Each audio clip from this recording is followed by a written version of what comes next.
नमस्कार, सत श्री अकाल। आप सभी का स्वागत है आज के इस सेशन में। आप सभी 11th क्लास के स्टूडेंट हो और काफ़ी समझदार हो, काफ़ी कुछ पढ़ चुके हो, सीख चुके हो। आपने अपनी मॉरल वैल्यूज़ में टीचर से सुना होगा झूठ नहीं बोलना चाहिए, ईमानदारी से जीवन जीना चाहिए, बड़ों का आदर करना चाहिए, गुस्से पे कंट्रोल होना चाहिए। ये सब सुना है आपने? क्या कर पाते हैं? नहीं कर पाते। क्यों? क्योंकि वो हमारे व्यवहार का हिस्सा नहीं बना। अभी हमें इस बात की समझ नहीं है, अभी हमने ये देखा नहीं है कि इसका हमारे ऊपर असर क्या होता है। तो ऐसा लगता है कि झूठ बोले बिना तो गुजारा ही नहीं चलता। किसी से भी बात करो तो वो यही कहेगा झूठ बोले बिना तो दुनिया ही नहीं चलती है, एक दिन भी नहीं बीतता झूठ बोले बिना। झूठ तो बोलना ही पड़ता है। तो हमने वो झूठ को एक जीवन का हिस्सा बना लिया कि बोलना ही पड़ता है, और सबने उस चीज़ को स्वीकार कर लिया। और हम फिर ग्रंथों का उदाहरण दे देते हैं कि किसी को बचाने के लिए तो बोलना ही चाहिए। तो हम अपने आप को जस्टिफाई करते हैं। तो क्या आज आप देखना चाहते हो कि झूठ बोलने का हमारे शरीर पर क्या असर होता है? क्योंकि आज विज्ञान का युग है। आज हमें हर चीज़ साइंटिफिकली चाहिए, लॉजिक चाहिए हर चीज़ के पीछे। आंखें बंद करके हम किसी भी बात पे भरोसा नहीं कर सकते। तो क्या अब जैसे आप 11th के स्टूडेंट हो, आपने सब कुछ सुना है, जाना है, तो क्या आप ये एक्सपेरिमेंट करना चाहते हो खुद के साथ में कि झूठ बोलने का हमारे एनर्जी सिस्टम पे इमीडिएट क्या इफेक्ट पड़ता है? क्या आप एक्सपेरिमेंट करके देखना चाहते हो? तो ठीक है, फिर 2 वॉलंटियर आ जाएं सामने, तो हम ये एक्सपेरिमेंट करके देखते हैं। क्योंकि जब तक हमें किसी चीज़ की इम्पॉर्टेंस पता नहीं चलती है कि हमारे लिए ये कितनी वैल्यूएबल है या इसके हमारे ऊपर इसका असर क्या हो रहा है, तब तक हमारे लिए वो चीज़ें करनी कठिन हो जाती हैं। तो बहुत ही सिंपल सा एग्जाम्पल है जो हम इनके साथ ट्राई करेंगे। आप आगे आ जाइए, आप भी इधर आ जाइए। कुछ नहीं करना है, आपको अपना राइट हैंड सामने करना है सीधा, और मैं आपसे पूछूंगी आपके मदर का क्या नाम है, आपका क्या नाम है, आपके फादर का। जो नाम है आपने वही बताना है। और मैं आपकी आर्म को प्रेस करूंगी नीचे, आपने होल्ड करना है, मुझे प्रेस करने नहीं देना। इसके बाद मैं आपसे फिर दोबारा सेकंड राउंड में पूछूंगी कि आपका नाम क्या है। तो आपने गलत नाम बताना है, फादर का नाम भी गलत बताना है, मदर का नाम भी गलत बताना है। तो देखते हैं कि हमारा झूठ ही है ना, ये एक्सपेरिमेंट कर रहे हैं तो झूठ बोल रहे हैं ना। ये सिर्फ हम इंटेंशनली नहीं कर रहे, सिर्फ झूठ एक्सपेरिमेंट कर रहे हैं। उसका इमीडिएटली हमारी बॉडी पे क्या असर होता है? ठीक है, हाथ नीचे करो, रिलैक्स, रेडी। आप अपना आर्म स्ट्रेच करो। ठीक है, अभी आप रुक जाओ, पहले इनसे करते हैं। आपका नाम क्या है? मेरा नाम सफ़ानाज़ अंसारी है। आपके फादर का नाम क्या है? मेरे फादर का नाम सलीम जावेद अंसारी है। आपकी मदर का नाम क्या है? मेरी मदर का नाम हसरत जहां अंसारी है। कौन से स्कूल में पढ़ते हो? Guru Nanak model senior secondary school. Are you ready? Yes ma'am. मैं जोर लगा रही हूँ, लग रहा है? तो इनकी बाजू नीचे नहीं जा रही है। अब नीचे करो। अब आपको सब कुछ गलत बताना है, जो भी मैं पूछूंगी आपको गलत बताना है। आप अपनी बाजू सीधी करो, पूरी ताकत के साथ खड़े हो जाओ। आपने मुझे इसको नीचे नहीं करने देना जैसे पहले नीचे नहीं करने दिया। आपका नाम क्या है? मेरा नाम सना है। आपके फादर का नाम? मेरे फादर का नाम रमेश कुमार है। आपकी मदर का नाम? मेरी मदर का नाम सीमा ठाकुर है। आप कौन से स्कूल में पढ़ते हो? मैं दुराहा पब्लिक स्कूल में पढ़ती हूँ। मैंने ताकत लगाई, अब एकदम आपकी बाजू नीचे आ गई। आप आइए, थैंक यू। आप अपनी बाजू सीधी करिए। जैसे उनके साथ एक्सपेरिमेंट किया आपके साथ भी करना है। आपका नाम? मेरा नाम खुशमिंदर सिंह है। ये सही नाम है? जी हाँ। आपके फादर का नाम? मेरे फादर का नाम बलराज सिंह है। आपकी मदर का नाम? मेरी मदर का नाम प्रनीत कौर है। आपकी सिस्टर का नाम? सिस्टर है नहीं मैम। आपकी और कोई सिबलिंग है? नहीं, आप अकेले ही हो। अब आप पूरी ताकत लगा के रखो, मुझे नीचे नहीं करने देना। लगा रही हूँ जोर, दिख रहा है आपको? नीचे नहीं जा रही है, नीचे करो। अब मैंने जो भी पूछना है आपने गलत बताना है। झूठ बोलना है बेसिकली। आपका नाम? आदित्य कुमार है। फादर का नाम? रवि कुमार। मदर का नाम? कांता देवी सिबलिंग? है।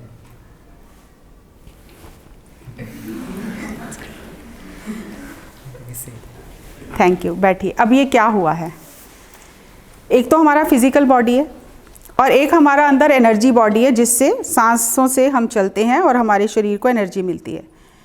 जैसे ही हम झूठ बोलते हैं, हमारी आत्मा को पता है हम झूठ बोल रहे हैं, हमारे सबकॉन्शियस माइंड को पता है हम झूठ बोल रहे हैं, हमारे कॉन्शियस माइंड को भी पता है हम झूठ बोल रहे हैं, तो इमीडिएटली एनर्जी कनेक्शन कट हो जाता है।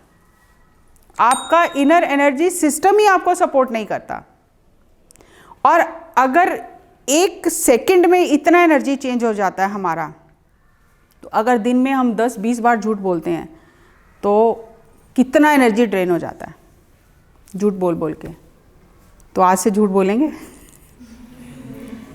किसका फायदा होगा? हम बहुत सारी चीज़ों का फ़ायदा उठा रहे हैं कि झूठ बिना तो चलता ही नहीं है। ये तो ग्रंथों में भी कहा गया है कि कई बार सच से ज़्यादा झूठ बेनिफिट करता है, लेकिन उसके कुछ कंडीशंस हैं कि वो बहुत बड़े सामाजिक लोक कल्याण का काम होना चाहिए, उसमें पर्सनल कुछ भी नहीं होना चाहिए, तो किसी की जान बचाने के लिए वो उसकी कंडीशंस हैं। कोई चीज़ भी देखते हैं तो टर्म्स एंड कंडीशंस होती हैं ना, तो इसी तरह अध्यात्म की इन सब चीज़ों की भी टर्म्स एंड कंडीशंस हैं। हम टर्म्स एंड कंडीशंस को भूल जाते हैं और हर जगह जनरल अप्लाई कर देते हैं, तो हमारा खुद का नुकसान होता है। जहाँ तक हो सके आज से आप प्रैक्टिस करनी शुरू करो कि मैं अननेसेसरली झूठ नहीं बोलूँगी, तो आपको पता चलेगा सच बोलने से चीज़ें बहुत ज़्यादा सॉल्व हो जाती हैं और आपकी क्रेडिबिलिटी बढ़ती है कि फिर लोग कहेंगे वो झूठ नहीं बोलती है, उसने कह दिया ना तो ये बात सही है। और फिर आप यही कहते हो ना, वो उसी बात पे भरोसा मत करना, वो तो झूठी है, तो वो आपका एक आइडेंटिटी बन गई है। तो हमें आइडेंटिटी बनानी है सच बोलकर, झूठ बोलकर नहीं, ठीक है। अभी ये तो हमने सच झूठ का एक्सपेरिमेंट किया। अब हम एक्सपेरिमेंट करते हैं कि जब हम गुस्से में होते हैं, ईर्ष्या में होते हैं, द्वेष में होते हैं, मतलब लो फ्रीक्वेंसी की इमोशंस में होते हैं, तो हमारी बॉडी पर उसका क्या असर होता है। और अगर हम ज़्यादा समय उस स्थिति में रहते हैं तो जैसे हमारी बॉडी के हार्मोन चेंज होते हैं। अब आप किसी से प्यार कर रहे हो तो आपके अंदर एक अलग तरह की खुशी होती है, क्योंकि आपके अंदर जो ऑक्सीटोसिन नाम का जो हार्मोन है वो बढ़ जाता है, उसे लव मॉलिक्यूल कहा जाता है। और अगर आप स्ट्रेस में हो तो कॉर्टिसोल बढ़ जाता है, तो आपको वो स्ट्रेस हार्मोन है। अगर ज़्यादा टाइम स्ट्रेस हार्मोन रहेगा बॉडी में तो वो बॉडी को बीमार करेगा। लेकिन ये सुनते हम हैं, हमें पता है, क्या हम गुस्से से बाहर आ सकते हैं जल्दी? सुबह एक बार मान लो मम्मी पापा पे गुस्सा आया, भाई बहन पे गुस्सा आया, तो सारा दिन हम वो रीप्ले करते रहते हैं, बाहर नहीं आ पाते उससे। तो आज हम उसके ऊपर एक एक्सपेरिमेंट करेंगे। सो कोई भी वॉलंटियर आए सामने, कम ऑन।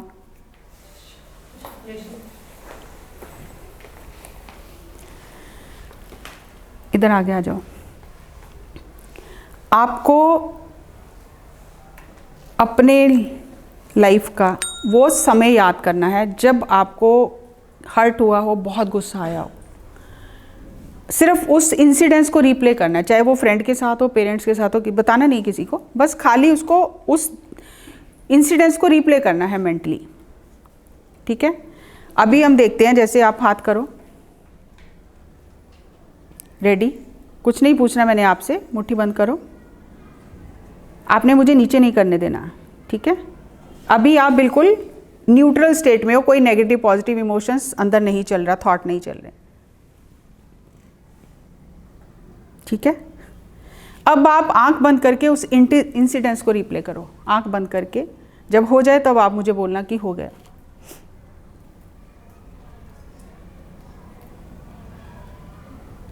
है ना इंटरेस्टिंग?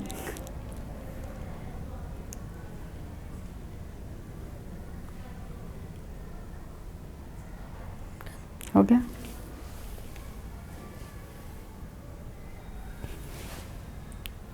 मैंने कुछ नहीं किया, पूछा भी नहीं, कुछ झूठ सच भी नहीं हुआ, अंदर का एनर्जी चेंज हो गया, ठीक है। पानी दो मुझे।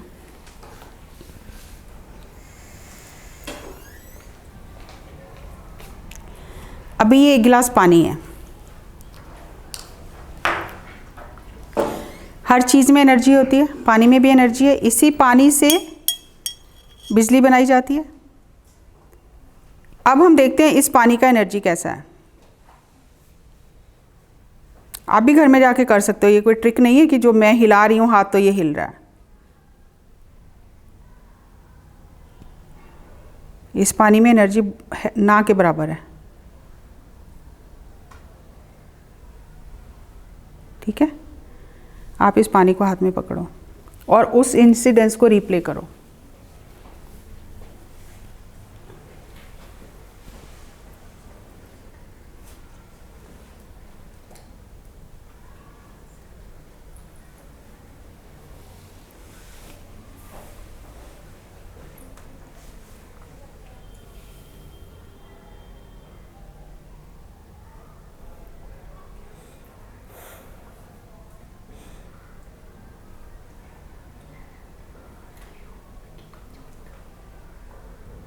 बढ़ता जा रहा है।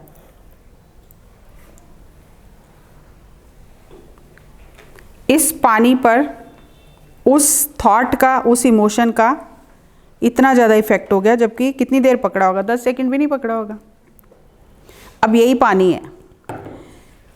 अब आप कोई ऐसा इंसिडेंस रिप्ले करो अपने माइंड में जब आपको बहुत ही खुशी मिली हो, बहुत ज़्यादा खुशी मिली हो।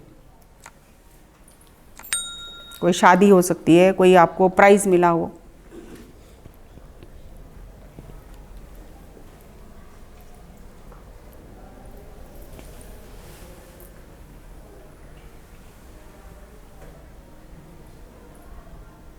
ठीक है, अब पानी वही है। अब इस पानी को हाथ में पकड़ के वही इंसिडेंस जो अभी आपने रिप्ले किया उसको रिप्ले करो।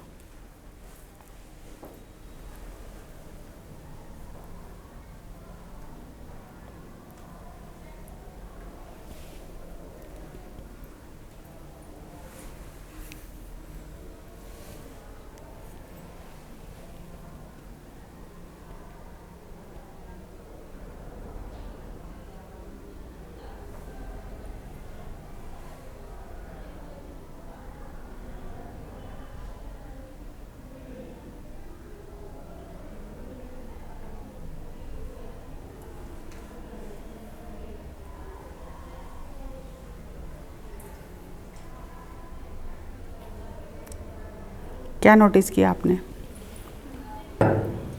जोर से बताओ। सर्कल और बड़ा हो गया से। और लाइक आपको अपनी बॉडी में क्या चेंज लगा? खुशी मिल रही है। Thank you. अगर इस पानी के ऊपर एक थॉट का, इमोशन का इतना ज़्यादा असर है इतने कम समय में, तो अगर हम कोई भी लो फ्रीक्वेंसी के थॉट को पकड़ के बैठे, जैसे किसी से गुस्सा आया, ईर्ष्या आई, द्वेष आया, किसी से घृणा, किसी से प्रतिस्पर्धा, जो भी ये सब लो फ्रीक्वेंसी इमोशन, आप गूगल पे जाके देखोगे बाकायदा उसका चार्ट है कितनी उस समय हमारी फ्रीक्वेंसी लो हो जाती है। It starts from 20, shame, guilt, pride, ego, वो पूरा चार्ट है। और जैसे ही आप न्यूट्रल होते हो और लव, एक्सेप्टेंस, करेज, इन चीज़ों में जाते हो, वाइब्रेशन अपनी चेंज करते हो, इमीडिएटली आपका एनर्जी सिस्टम चेंज हो जाता है। तो पहले आपने देखा वो डायरेक्शन अलग थी घूमने की, नेगेटिव में, और फिर अलग तरह से घूमने लग गया और अपने आप ही पानी की एनर्जी चेंज हो गई।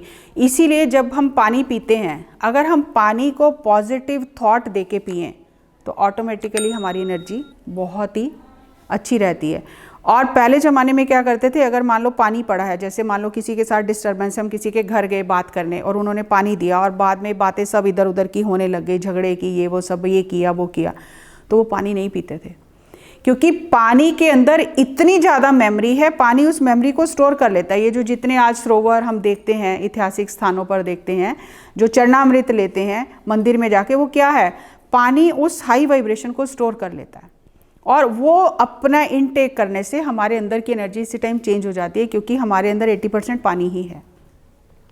तो अगर, और डॉक्टर मसारू इमोटो ने ये सिद्ध किया है, आप जाओ, मैसेजेस फ्रॉम वाटर करके बुक भी है, मूवी भी है, कि अगर आपके सिर्फ थॉट से पानी इतना चेंज हो जाता है बाहर का, तो आपके अंदर जो 80% पानी है वो कितना चेंज हो जाता है जब आप ऐसे थॉट को लंबे समय तक एंटरटेन करते हो। तो आपको ऐसा नहीं है कि ऐसे इमोशन आएंगे नहीं, किसी से प्रतिस्पर्धा नहीं होगी, नफरत नहीं होगी, गुस्सा नहीं होगा, ऐसा तो हो ही नहीं सकता ना, वो तो इमोशन अंदर ही है। लेकिन आपकी मास्टर ये होनी चाहिए कि मुझे कितनी जल्दी इससे बाहर आना है। उस स्टोरी को रीप्ले नहीं करना। रीप्ले मुझे किस स्टोरी को करना है कि हमेशा अगर किसी ने आपके साथ गलत भी किया तो उस गलत को रिप्ले करने की बजाय आप देखो कि इसमें ऐसी क्या अच्छाई है इस इंसान में जो मुझ में नहीं है और मैं वो ले सकती हूँ। तो आपने अपना थॉट चेंज किया, इमोशन चेंज किया, आप उससे जल्दी ही लो फ्रीक्वेंसी से हाई फ्रीक्वेंसी में आ गए। तो किसका फ़ायदा हुआ? आज इतनी जो बीमारियां बढ़ गई हैं, इतने हॉस्पिटल, इतने डॉक्टर, इतनी एडवांस फैसिलिटीज़ होने के बाद में लोग क्यों ठीक नहीं हो रहे? क्योंकि अंदर से चेंज नहीं हो रहे। और जब अंदर से चेंज होंगे, हमारा इनर एनर्जी चेंज होगा। अब इसमें तो मेडिटेशन की कोई बात ही नहीं है, इसमें तो खाली हमारे इनर एनर्जी सिस्टम की बात है। अगर हम अपने इनर एनर्जी सिस्टम को समझ लें कि ये वर्क करता कैसे है, तो आपको ये लाइफ के हर एस्पेक्ट में काम करेगा, चाहे वो स्टडीज़ हो, चाहे वो आपके करियर हो, चाहे आपका फैमिली रिलेशन हो, चाहे आपके पीयर्स के साथ में रिलेशन हो, या आपके कोई आपको स्किल्स सीखनी है, म्यूज़िक सीखना है, डांस सीखना है, तो आपको पता है कि मुझे अपनी एनर्जी को चैनल कहाँ करना है और कैसे करना है। तो आपके लिए हर चीज़ आसान हो जाएगी। आसान है, कर सकते हैं। So this is a gift from me to all you कि आज से हम अपने एनर्जी सिस्टम को समझकर अपने फायदे के लिए उसके अनुसार काम करेंगे। अगर हम एनर्जी सिस्टम के अपोजिट जाएंगे तो हमारा ही अंदर से एनर्जी ड्रेन होते होते खाली हो जाएगा। और इसीलिए कहते हैं ना, 40 तक जाते जाते तो बीमारियां लगी जाती हैं। वो हमने एक पैटर्न सेट कर लिया कि 40 तक आते आते तो परहेज करना चाहिए, बीमारियां लगी जाती हैं। लेकिन हम ये नहीं समझते लगती कैसे हैं। क्योंकि हर दिन अगर ड्रेन कर रहे हो एनर्जी, एक टैंकी है जिसमें हर दिन नया छेद कर रहे हो, तो एक दिन तो खाली होना ही है। लेकिन अगर आपने उसको अच्छे से प्रोटेक्ट करके रखा है, कोई उसमें आपने जो भी अगर लीक हुआ भी तो आपने पैच लगा दिया, तो वो तो आपका एनर्जी तो थोड़ी देर के लिए अगर ड्रेन हुआ भी तो फिर आप बैकअप में आ गए, फिर आपने वापस उसको रिस्टोर कर लिया। तो अगर 40s के बाद भी आपका एनर्जी टैंक फुल ही है तो बीमारी कहाँ से आएगी? तो मैंने आज आपको ज़िंदगी के ये मंत्र दिए हैं जिसका मेडिटेशन से भी कुछ संबंध नहीं है, सिर्फ आपके खुद के थॉट से है, आपके खुद के व्यवहार से है। तो अगर आप अपना भला चाहते हो तो रास्ते खुले। Thank you, thank you.